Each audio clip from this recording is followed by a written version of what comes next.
നമസ്കാരം.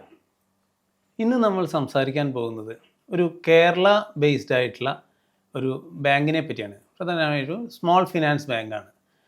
കഴിഞ്ഞ ഒരു വീഡിയോയ്ക്കെല്ലാം ശേഷം കുറച്ച് ആൾക്കാർ സംശയമായിട്ടും കമൻ്റായിട്ടെല്ലാം ചോദിച്ചിരുന്നു ഇസാഫ് ബാങ്കിനെ പറ്റിയിട്ട് രണ്ടു വാക്ക് സംസാരിക്കണം. എന്താണ് ഇപ്പോൾ തുടർച്ചയായിട്ട് താഴേക്ക് പോയിക്കൊണ്ടിരിക്കുകയാണ്, അപ്പോൾ അത് എന്തുകൊണ്ടാണ് അങ്ങനെ പോകുന്നതെന്നുള്ള കുറച്ച് സംശയങ്ങളെല്ലാം വന്നിരുന്നു.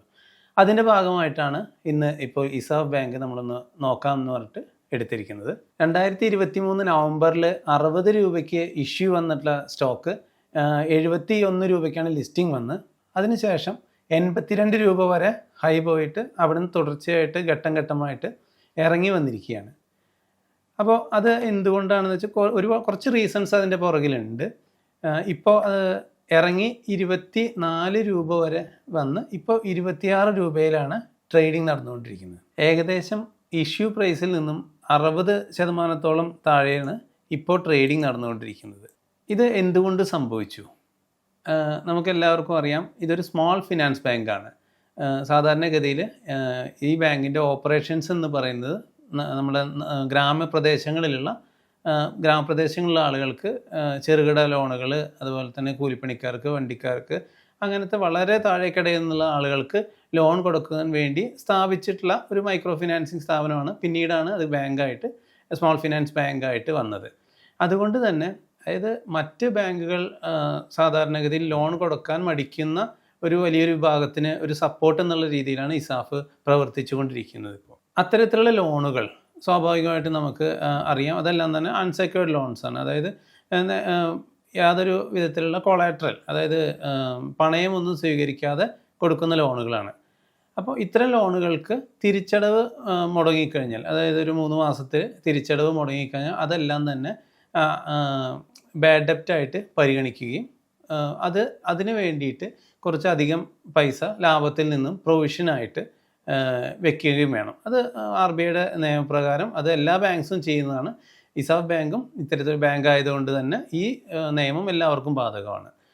അപ്പോൾ യഥാർത്ഥത്തിൽ ബാങ്ക് നഷ്ടമായത് ഇത്തരത്തിലുള്ള ചെറുകിട ഇടത്തരം ആളുകൾക്ക് ലോൺ കൊടുക്കുകയും മറ്റ് കാർഷിക രംഗത്തെ ചില തളർച്ചയും മറ്റുമായിട്ട് അവരുടെ ലോണുകൾ, ചില ലോണുകളെല്ലാം തിരിച്ചടവ് മുടങ്ങിയതുകൊണ്ടാണ് ഇത്തരത്തിലുള്ള പ്രൊവിഷൻസ്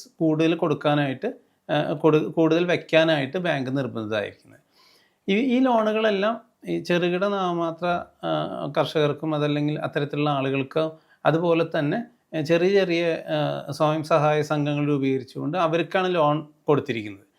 ഇപ്പോൾ അതുകൊണ്ട് തന്നെ ഇവരുടെ ഒരു ഗ്രൂപ്പ് ലെൻഡിങ് ആയതുകൊണ്ട് ഈ ഒരാൾ ലോൺ അടപ്പ് തിരിച്ചടവ് മുടക്കിയാൽ മറ്റാൾ ചോദിക്കാനുണ്ടാവും. അതുകൊണ്ട് തന്നെ തിരിച്ചടവ് യഥാർത്ഥത്തിൽ വലിയൊരു ഇഷ്യൂ ഉണ്ടാവാൻ സാധ്യതയില്ല. എങ്കിൽ പോലും നിയമപ്രകാരം പ്രൊവിഷൻ വെക്കുന്നതുകൊണ്ട് ബാങ്കിന് ഇത് വെക്കേണ്ടി വരികയാണ് ചെയ്യുന്നത്. ബാങ്കിൻ്റെ ഫിനാൻഷ്യൽസിലേക്ക് പോകുന്ന സമയത്ത് റവന്യൂ 2017 മുതൽ നോക്കുകയാണെങ്കിൽ തുടർച്ചയായിട്ട് 29 കോടിയിൽ നിന്നും തുടർച്ചയായി കയറി ഇപ്പോൾ കഴിഞ്ഞ മാർച്ചിൽ 3862 കോടി വരെ എത്തിയിട്ടുണ്ട്. ഇപ്പോൾ ട്രെയിലിംഗ് 12 മന്ത്സ് 3490 കോടിയിലേക്ക് എത്തിയിട്ടുണ്ട്. ഇതുപോലെ തന്നെ ഇതിൻ്റെ ഫിനാൻസിങ് പ്രോഫിറ്റ് ഇപ്പോൾ 18 കോടി ലോസിൽ നിന്നും കൂടി വന്ന് 150 കോടി. അതിന് ശേഷം കഴിഞ്ഞ 2 വർഷമായിട്ടാണ് ഇത്തരത്തിലുള്ളൊരു, കഴിഞ്ഞ 1 വർഷവും പിന്നെ ഇപ്പോൾ നടന്നുകൊണ്ടിരിക്കുന്ന ട്രെയിലിംഗ് 12 മന്ത്സിലാണ് ഇപ്പോൾ ലോസിലേക്ക് വന്നിരിക്കുന്നത്. ഇതിന് കാരണം എന്താണെന്ന് വെച്ചെങ്കിൽ വിഷയം അൺസെക്യൂർഡ് ലോൺസാണ്.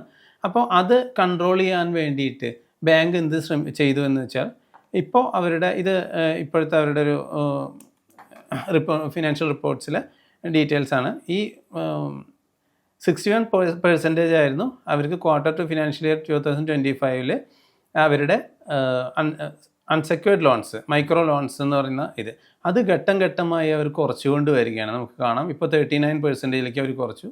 കൂടാതെ യെല്ലോ കാണുന്നത് അവരുടെ സെക്യൂർഡ് ലോൺസ് ആയിട്ടുള്ള ഗോൾഡ് ലോൺ സെഗ്മെൻറ്റാണ്. ആ സെഗ്മെൻറ്റ് കൂട്ടി വരികയാണ്. അതുകൊണ്ട് തന്നെ ഇനി ഉള്ള ഒരു സമയങ്ങളിൽ ഇവർക്ക് ഈ പ്രൊവിഷനിങ് എന്ന് പറയുന്നത് അത്ര ഇഷ്യൂ വരാതിരിക്കാൻ സാധ്യതയുണ്ട്.